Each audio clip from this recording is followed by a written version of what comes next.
Hello everyone, I'm Dr. Jiji George from Department of Oral Pathology, BBD College of Dental Sciences, Lucknow. So I'm here today to speak about lymphomas affecting the oral cavity. Now lymphomas are, in layman's terms, they are nothing but a blood cancer. Now, lymphomas are derived from basic cells of the lymphatic system, that is your lymphocytes and the histiocytes. So, lymphocytes, we all know, are the A granulocytes, and the other A granulocyte group is your monocytes. So, the monocytes, when they come into the tissue level, they give rise to histiocytes. So, your lymphomas can basically arise from these A granulocytes, that is either from your lymphocytes or your monocytes. So, the cells will be in varying degrees of differentiation. Now, when I use the word differentiation, I mean to say in varying degrees of maturation or development. So each of these cell has got an ultimate function. So when that function, the terminal function is attained, you call the cell as a well differentiated cell. So when the cell does not attain that function as yet, it is in varying degrees of differentiation. So in lymphomas, in these tumors, you find the cell of origin in different degrees of differentiation. Now, histologically, these tumors can be differentiated into either a nodular type or a diffuse type. Now, that's also very easy to understand. Now, if you go back to your normal lymphoid tissue, we all know that a normal lymph node has got germinal centers. So, the germinal center will be seen as concentric areas surrounding, a small center. So the lymphocytes will be arranged in concentric manner. So that appearance will resemble in the tumor, then you call it as a nodular type of lymphoma. When you find a totally effaced lymph node, effaced means it has lost the germinal center appearance at the lymph node structure, then the tumor arising from such kind of areas is called as diffuse type of lymphoma, where you will not find the germinal center formation or the nodular formation. So this involvement of the lymphomas can be either regional or systemic. What I mean to say is it can be either seen in localized in some of the lymph nodes in the head and neck area or in any part of the body, or you can see it systemically, that is throughout generalized enlargement of the lymph nodes or involvement of these lymph nodes all through the body. So it can be multicentric in nature. A systemic lymphoma can be multicentric in nature. Now comes a point where we have to understand the difference between a leukemia and a lymphoma. Now, leukemias and lymphomas in layman's terms are called blood cancer. So when you hear the word blood cancer, as a dentist, you have to understand, as a pathologist, you have to understand that blood has got different type of cells. They have circulating red blood cells and white blood cells. So the white blood cells can again be divided into granulocytes and agranulocytes. So the granulocytes are the basophils, eosinophils, and the neutrophils, and the agranulocytes are the lymphocytes and the monocytes. So the tumor-causing cells, which basically are seen in the peripheral blood smear. That is, you take your peripheral blood smear, and if you are able to see an increased number of these blood cells, uh, uh, uncontrolled increase in the number of blood cells in your peripheral blood smear, it is more likely to be leukemia. And as far as lymphoma is concerned, you will not always find an increase in cell number in the peripheral blood smear. Rather, you have to take a biopsy of that particular area. Either it can be a lymph node, or it can be a lymphoid organ, or it can be seen in extranodal tissues as a swelling. So if you take a biopsy of these areas of the tissue and then subject it to staining, you can actually see that there are thick areas of collection of numerous number of lymphocytes. So that is how you have to differentiate a leukemia from a lymphoma. So they are identical, but they differ in the number of cells which appear in their peripheral blood smear. So before we enter into learning about lymphomas, it's always better for us to understand the normal structure of a lymph node. As you can see from the picture, you can basically see that the lymph node is a kidney-shaped organ. You know, it's a small kidney-shaped organ. And if you happen to see a lymph node from a biopsy of the patient, it looks like those small beans, those kidney beans. They'll be very small and very typically you can feel them. The lymph nodes are very typical.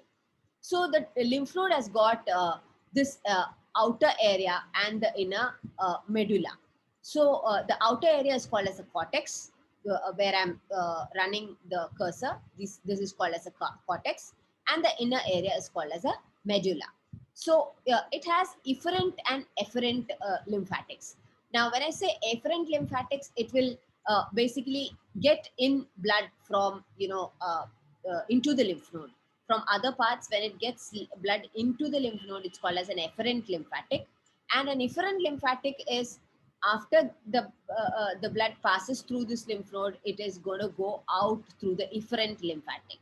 So that is that is again two different topics that points that you have to understand, concepts. There's a efferent lymphatic and there's a efferent lymphatic. Now, these areas, which I said are concentrically arranged areas of lymph nodes, they are called as germinal centers. So as you can see, this is the germinal center. This is again a germinal center. So they are concentrically arranged collection of lymphocytes. So you can see a few lymphocytes arranged over here in that circular area. Now, surrounding the germinal center is your follicular area. So this is the follicle. And then you have a mantle zone, and this is the mantle zone. This adjacent area is called as a mantle zone, and the follicle is the surrounding area adjacent to the mantle zone. So why I'm discussing all these parts is you can have certain lymphomas arising from the mantle zone, and some of them arising from the follicular area, some of them arising from the germinal centers. So depending upon where your lymphocyte has arisen, lymphoma has arisen from, you will have different prognostic implications of these lymphomas. This is again a similar picture which basically shows the structure of the normal lymph node. Now, since I showed you that picture, I basically mean to say that histogenesis of B-cell non-Hodgkin's lymphoma is extremely important. Now, lymphomas can originate from B cells or T cells. So they can be again of different types, Hodgkin's and non-Hodgkin's. So again, you can see in this pictorial diagram that there's a germinal center, there's a mantle zone, and there are many lymphomas which have originated from either of these areas. So the one which originates from a germinal center can be a follicular lymphoma, where the one which arises from a mantle zone can be called as a mantle cell lymphoma. One which originates from a marginal zone can be called as a maltoma. Maltoma is a mucosa-associated lymphoid tissue. So a lymphoma which originates from a mucosa-associated lymphoid tissue can be called as a maltoma. The ones which originate from plasma cells are different. They're called as plasmacytomas or multiple myelomas. Plasmacytomas are seen in a single site, and multiple myelomas are seen in different sites. And if it originates from the naive B cells, they're called as small cell lymphocytic lymphoma, where they have not yet differentiated into anything. So those are the different types of lymphomas. Now, as I said, you always find a lymphoma with cells in varying degrees of maturation. So when I say varying degrees of maturation, I mean to say that there's a maturation curve that the B cell will take place, initially go through. Initially, it's a pro B cell, then you have a pro B2 cell, then you have an immature B cell and mature B cell. So you can see that in each stage, the size of the nucleus is different, and the way it is arranged is different. That's a morphological characteristic. So, and below that, you can see a lot of these cluster differentiation markers, which are written as CD in the CD format. So these are the markers which are positive for those lymphomas if the cells are in this particular stage of origin. So there are a lot of classifications for lymphomas. So the most common classification is the real classification, REAL. So there's a full form for the real one, that is Revised European American Lymphoma Classification. So there are a lot of bodies which classify lymphomas. So these are a few names of the lymphomas which come under the real classification. Now, there's also another body which has given another classification, that's an international working formulation classification of non-Hodgkin's lymphoma. So that divides the lymphomas into high grade, intermediate grade, and low grade, obviously depending upon the kind of prognosis they can give. And we can see that all these different grades of lymphomas are basically, they're basically named according to the different type of cells which you see in there. So to understand the types of these lymphomas, you have to understand the normal morphology of a lymph node. That's what we discussed. So, and we also know that these lymphocytes go through these different phases of development. So, depending upon what stage of development you or maturation or differentiation you see the lymphocytes, we have these different types of lymphomas, and they are a direct connection. They have a direct connection to the prognosis of the tumor, which is why some tumors are high grade, some are intermediate grade, and some are low grade lymphomas. So WHO is again another body which has basically classified lymphomas and the lymphoid neoplasms, which on the basis of how much mature it is. So they can be derived from precursor lymphoid cells, that is naive lymphoid cells which have not yet formed lymphoid tissue, or from those derived from mature lymphoid cells. So this can be separated into different groups by as B cell or T cell origin. So as I already said, you can have lymphomas arising from the B cells or from the T cells. So there are different type of lymphomas. So the matured lymphoid neoplasms comprise the non-Hodgkin's type of lymphoma. So what I mean to say by the word mature neoplasms is that the lymphocyte has actually gone into the terminal stage of differentiation. And when you see the lymphomas arising from those terminally differentiated lymphomas, you can call them as non-Hodgkin's type of lymphomas. In short form, you call them as NHLs. So Hodgkin's lymphomas were considered separately by the WHO. So we'll discuss that separately. So the tumors of the mature histiocytic dendritic cell origin are not derived from lymphoid cells, but often involve the lymphoid tissue historically. And it has been discussed along with mature lymphoid neoplasms, which is why you find a lot of these histiocytic tumors also explained along with lymphomas. So this is the WHO classification of lymphomas. Here again, you can see a whole lot of group of lesions which are in that list. Now, follicular lymphomas and mantle cell lymphomas, as I've already told you, depends upon the site of origin of these lymphoma in the lymph node. So follicular will originate from the follicular area, and mantle cell will originate from the mantle area of the mantle zone area of the lymphoma. So the follicular lymphoma is a slowly growing or an indolent lesion of a type of an NHL, originates from B lymphocytes, and it causes a B cell lymphoma.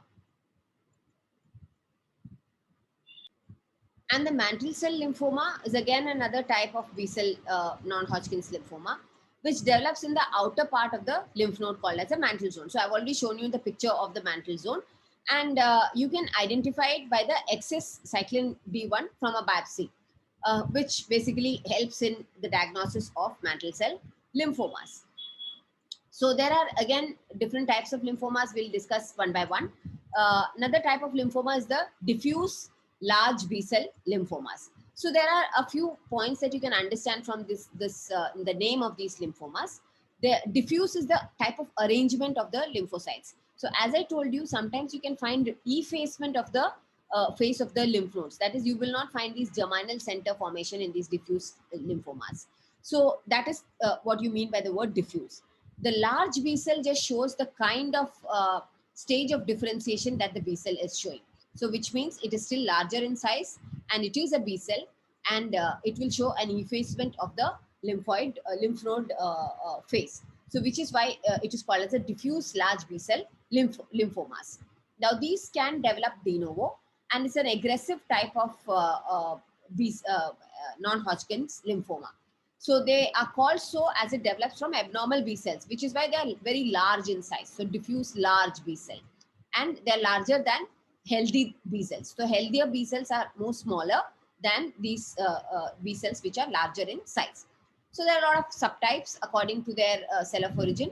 It can even be seen called as a germinal center B cell lymphomas and activated B cell lymphomas. So they are actually going into deeper classifications of this diffuse large B cell lymphoma. So this classification is important because all of these lesions have got a different response to chemotherapy and the targeted agents. So it's very important to know about these type of lesions specifically, because then you can predict the kind of prognosis of the treatment would bring about. So the next type of lymphoma is the extranodal marginal zone of lymphoma of Malt. So I've already told you what is Malt tissue. That is mucosa associated lymphoid tissue. Now this mucosa associated lymphoid tissue can be seen anywhere in the oral mucosa.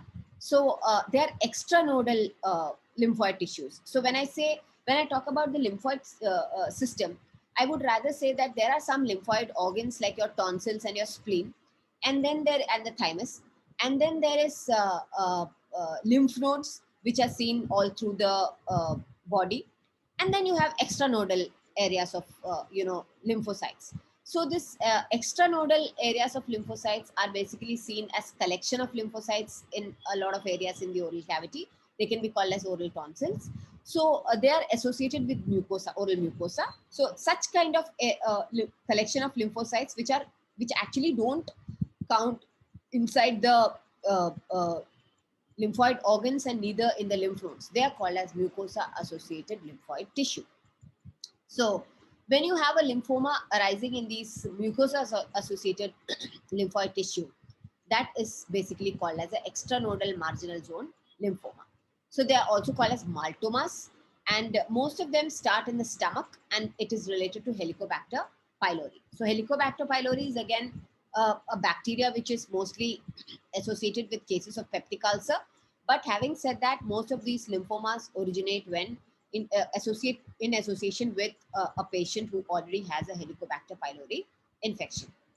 So it's also seen in salivary glands, and salivary glands again, because I can go back to the reason why it is seen in salivary glands, these maltomas, because if you go back to the embryonic development of salivary glands, the salivary glands develop very close to the lymphoid tissue, the lymphomas. So the normal lymphoid tissue and the normal salivary glands, for example, if you take the case of a parotid gland and the preauricular lymph nodes, or the submandibular gland and the submandibular lymph nodes, they all develop in very close approximation to each other. So there are chances that during development, a bit of these salivary glands incorporate or get an entrapment of these developing lymphoid tissue inside themselves. So they're basically ectopic collection of lymphocytes in the salivary glands. So you can have these lymphoid tumors arising in those ectopic collection of the lymphocytes inside the salivary glands. So which is why salivary glands is also a very favorite location for these maltomas. So they are usually slowly growing or indolent, and sometimes be fast growing or aggressive in nature. So this is just a classification to show you. There are studies about stomach maltomas, that is your gastric maltomas. So when you this slide is just to show you an idea of how the different stages of lymphomas can grow into. So a maltoma type of a lymphoma will show normal or a hyperemic mucosa in the first stage inside the stomach. We're talking about the stomach. So you can have a similar presentation in the oral cavity as well. Those studies, research papers are not available to that aspect. But then, yeah, normal or hyperemic mucosa, that is the first change that you find in the first stage of the lesion on the stomach mucosa. So if you take an endoscopic picture, you will find that there's a normal mucosa with a little bit of hyperemic modification. So the next stage of a lymphoma is petechial hemorrhages. Now, petechia are nothing but pinpoint hemorrhages. So you would find that in a endoscopy as well. The third stage is hypertrophy, wherein there'll be increase in size of these cells. So as a result of which you find a nodular pattern on the endoscopic presentation. And the next stage is exophytic growth. That means the proliferation of the growth, the tumor will occur towards the outer surface. That's called as an exophytic growth. So there you will find that irregularity in the mucosa is there. So endoscopy will give you a surface pattern, and this on the left side you are actually seeing the cellular features. So you will find an exophytic pattern, and the next stage is this proliferated exophytic area can undergo an ulceration. So when ulcerations are there, you can find either single or multiple ulcerations. That's when basically the symptomatic problems will arise for the patient. And then you will find a mixed lesion. That is, you can find different types of lymphomas together. So these are the phases in which gastric maltoma can proceed. Now, having said that, coming to Hodgkin's lymphoma. Hodgkin's lymphoma, we'll just start with an introduction to Hodgkin's lymphoma and deal with it in detail later. Now, this is a nodular lymphocytic predominant Hodgkin's lymphoma. Now, there are different types of Hodgkin's lymphoma. We are talking about the classifications of Hodgkin's. Now, Hodgkin's can be of different types. The first type is nodular lymphocyte predominant Hodgkin's. Now, there are two things you have to understand in the first term over there. First is nodular, which means that it will be seen in a very, you will find a germinal center-like pattern in the histology, like a concentric area, and the lymphocytes, the tumor lymphocytes are arranged around the concentric area. The second is lymphocytic predominant. That is the second part you have to understand, where I mean to say that you find the tumor is rich in lymphocytes. Okay, so that is the first type. The second type is classic Hodgkin's lymphoma. The third is nodular sclerosing type of classic Hodgkin's lymphoma. Now, nodular sclerosing means, again, there is a germinal center type of differentiation, but there is sclerosis. Sclerosis is nothing but thickening. So there's a thickened border with collagen fibers and things like that. You will find a lot of these collagen capsule-like areas in this kind of areas at the periphery. So that is called as a nodular sclerosis type of classical Hodgkin's lymphoma. Then you have a lymphocytic rich, that is a lot of lymphocytes, or the lymphocytic predominant can also be called as a lymphocytic rich type of Hodgkin's lymphoma. Then you have mixed cellularity. In mixed cellularity, not only that you find lymphocytes, but you also find some, some histiocytes as well. So that is again mixed cellularity type of Hodgkin's. And then you have lymphocytic depleted kinds. I mean to say the number of lymphocytes will be a lot less than the other types. So this lymphocytic depleted kind of Hodgkin's lymphoma is very common in HIV patients, where by and large their lymphocytic number would be lesser in count. Now, the next type is the non-Hodgkin's lymphoma, which is like the most common type of lymphoma, NHL, that you find in the head and neck region. So it accounts for almost 70% of all the lymphomas. It involves the lymph nodes, lymphoid organs, extranodal organs, and the tissues. So whenever you discuss about a lymphoma, it's very important to understand that the lymphoid tissue is, I again repeat, is basically divided among the lymphoid organs like your thymus, spleen, and the tonsils, and your lymph nodes, and the extra nodal areas like your malt areas or malt tissues. So any lymphoma will show a lymphadenopathy. Lymphadenopathy is nothing but increase in size of the lymph nodes, and you can see it on the abdominal or the mediastinal involvement. And very typical feature of lymphomas is that the patient will present with fever, night sweats, and weight loss. So that's very typical of a lymphoma case. And extranodal involvement can be seen in lymphocytes which are associated with central nervous system, the gastrointestinal system, kidney, testis, bone, and the skin. So you can have occurrence of these lymphomas in different sites simultaneously. That is, you can have them in the lymph nodes as well as in the extra lymph node tissues at the same time. So in the extranodal tissues, you will find swellings, and in the lymph nodes, you will find that the lymph nodes are enlarged in size. So when you see such multiple swellings in the body of the patient, you have to think in terms of a lymphoma. So mycosis fungoides is a type of a cutaneous T-cell lymphoma which manifests in lesions of the oral mucosa and the facial skin. So if you find such kind of swellings arising in the oral mucosa or the skin of the face, you have to think in terms of this T-cell lymphoma. Now, Walde's ring can be commonly involved. Now, what is Walde's ring? It's a kind of a ring-like arrangement of the lymph nodes which are seen in the neck area.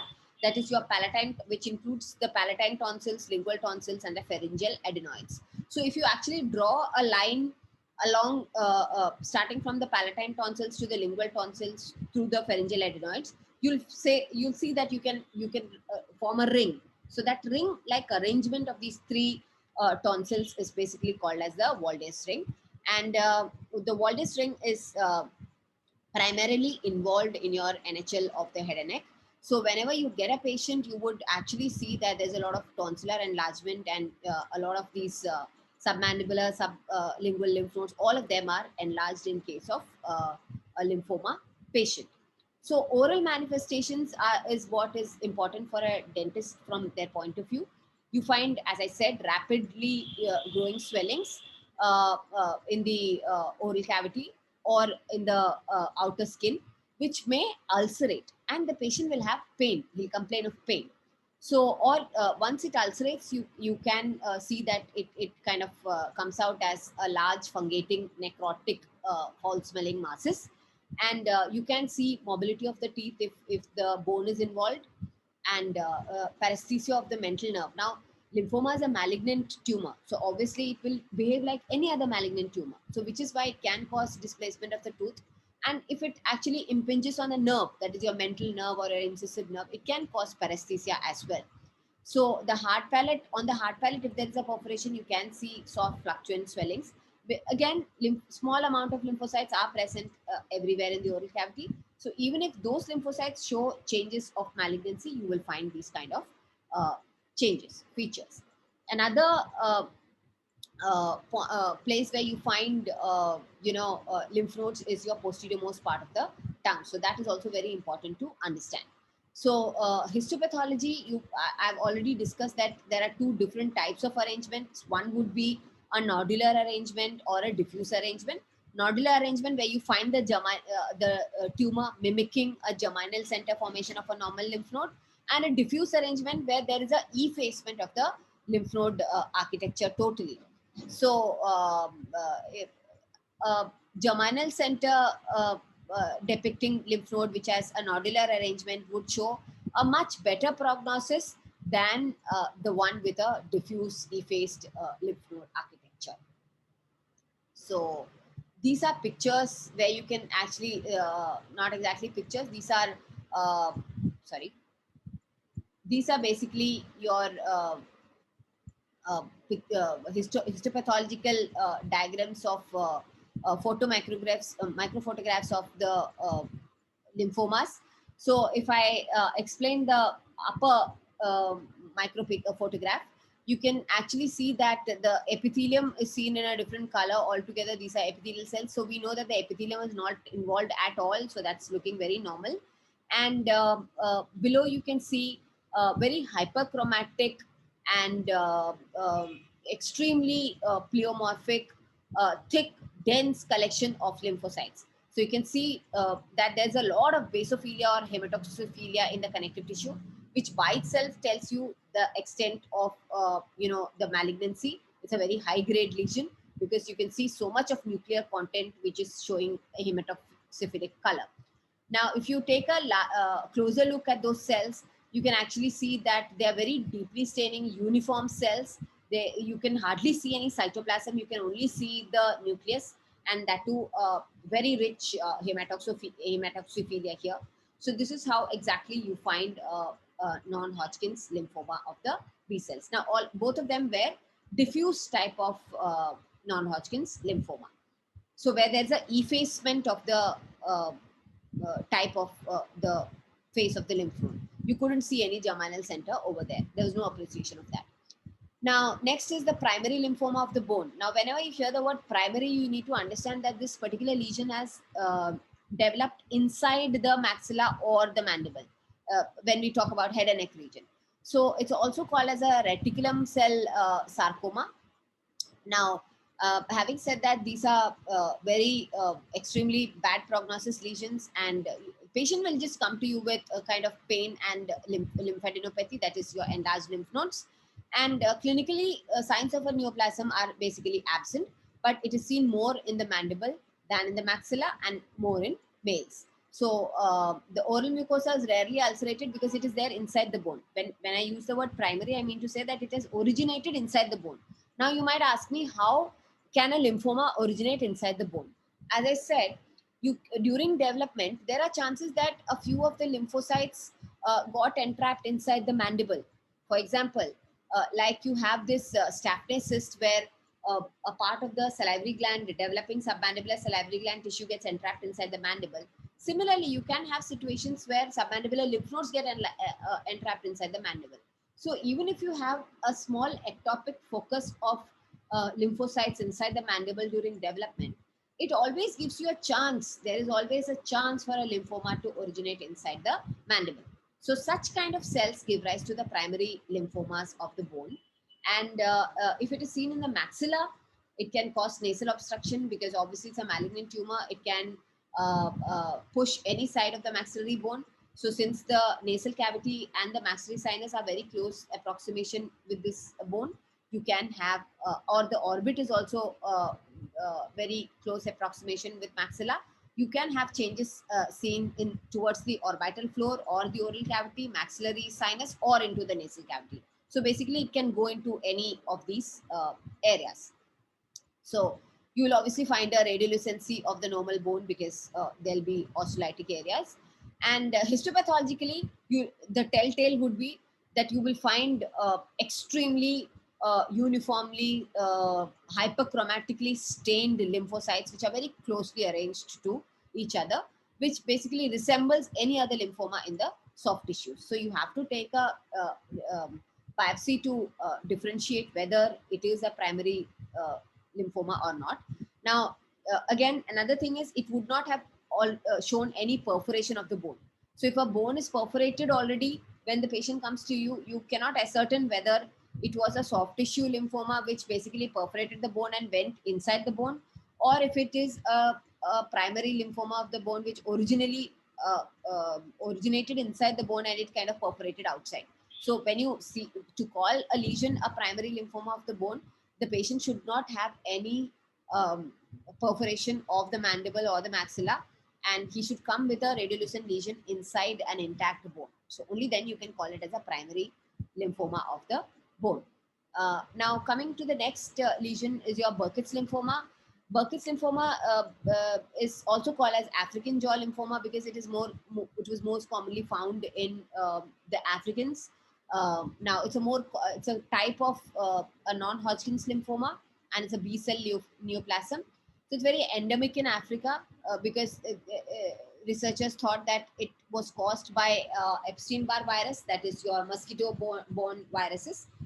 And endemic cases have very high levels of antibody titers to EBV. So Epstein-Barr virus is again a virus which can cause non-neoplastic lesions as well as neoplastic lesions. So in the neoplastic lesions, Burkitt's lymphoma actually stands out. So earlier it was thought to be associated with malaria because malaria was also very common in Africa, in the African children. But then since this was first shown by Burkitt's, it is now called as Burkitt's lymphoma. So clinical features, in the endemic form, it is seen more in children who are 2 to 14 years of age. Unlike the non-Hodgkin lymphoma, it involves the extranodal sites and they're very rapidly growing tumor mass. Rest of the features are similar to those of other type of lymphomas which I spoke about because the symptoms are going to be the same. So a non-endemic form is seen more in the older age group. That is, endemic one is basically seen in Africa. Burkitt's is not endemic elsewhere. But then when you find a non-endemic form that is anywhere else in the world, you can see that it is seen more in the older age group. In Americans, it is seen more in the males than in females. So they're very clinically heterogeneous lesions, when I mean to say that you will have a lot of these presentations. And having said that, some atypical Burkitt lymphomas are there, which actually show very similar appearances with leukemias. So the hematogenous pathologists have actually problems in whether determining whether a lesion should be considered to be a Burkitt's lymphoma or a kind of leukemia. So that has also atypical types are also there. But talking about the classic Burkitt's lymphoma, you obviously find a lot of these monotonous overgrowth. That's what I said. Uniformly arranged lymphocytes are always seen, which are uniformly stained, hyperchromatic, and it gives a lot hematoxophilia into the histopathological picture with a lot of mitotic activity, obviously. And sometimes you can find some macrophages in the among the dense, you know, dense proliferation of these lymphocytes. So in those cases, you will actually see that the darkly stained tumor cells or your lymphocytes make up the majority of the slide. And in a couple of few areas, you can actually see these macrophages which are lightly stained or foamy cells. So this has to be imagined in an appearance called as a starry sky pattern, where in the dark night sky you can see brightly shining stars. So that is an appearance which again is very classical of Burkitt's lymphoma. So this is the picture of a starry sky appearance. So a pathologist has to actually by and large imagine to a large extent. So that is a Burkitt's lymphoma lesion where you can see the darkly stained, thickly populated lymphocytic cells, and the lightly stained areas are your foamy macrophages. So if you go to a larger picture, a larger magnification, you can actually see that the amount of the picture on the right side, you can see that the number of these lymphocytes which are there, and along with these large macrophages out there, which are foamy in nature.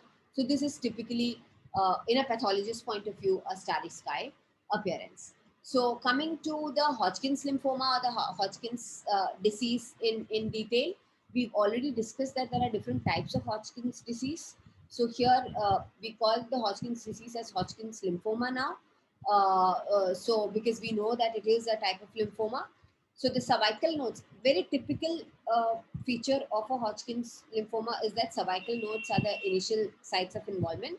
When I say cervical nodes, the ones of the neck region. So it advances, it is first seen in the lymph nodes of the neck, which is followed by advancement into the lymphoid organs like your, tonsils and your spleen, and later into extranodal organs like your liver and other areas.